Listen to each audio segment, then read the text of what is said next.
gadato argin beeku tiselloni tu heddu tokko danda'e meeku gada malee warri koo gadato argin beeku tiselloni tu heddu tokko danda'e meeku.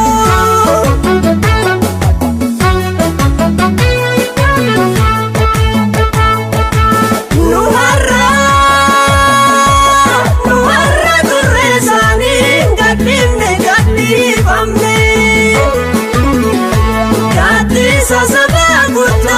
walitti nu qabuudhamne bishaanii fi bineensaan nyaatamuuf saaxilamne wakkane wakkatamne nu warra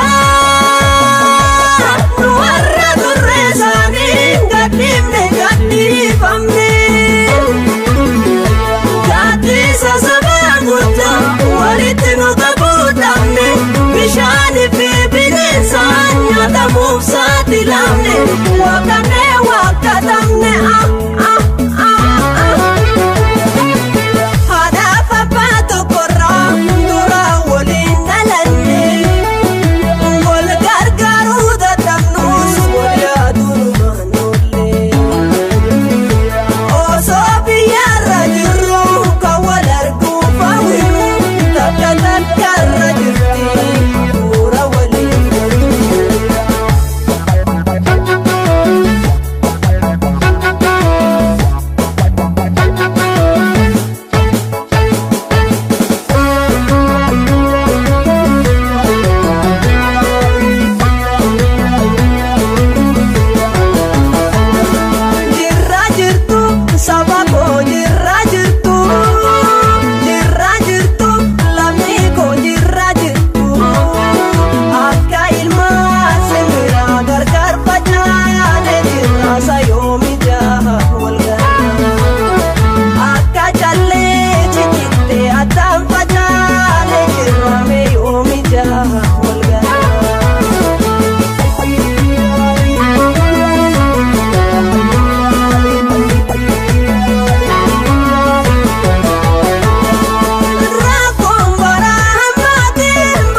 Baranne jijjiiramne ilmaan hin barsiifanne jireenya du'aa moggaa kufaatii hamaa kufne baranne jijjiiramne ilmaan hin barsiifanne jireenya du'aa moggaa kufaatii hamaa kufne badii badii badii.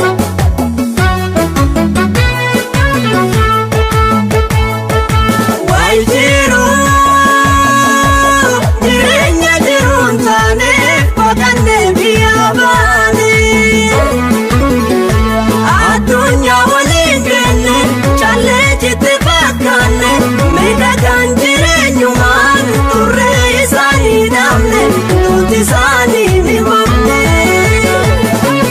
wal jiru jireenya jiruun taane faganne biyya baane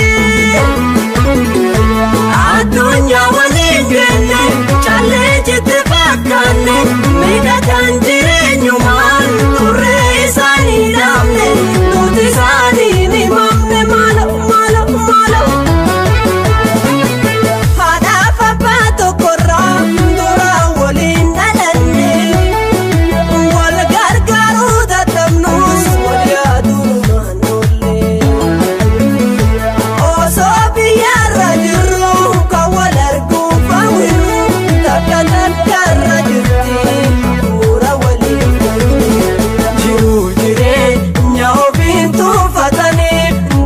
Sanuu dabanii duruu himee Oromoo mammaaksa jabaadhaa bakka jirtan jiruu jireenya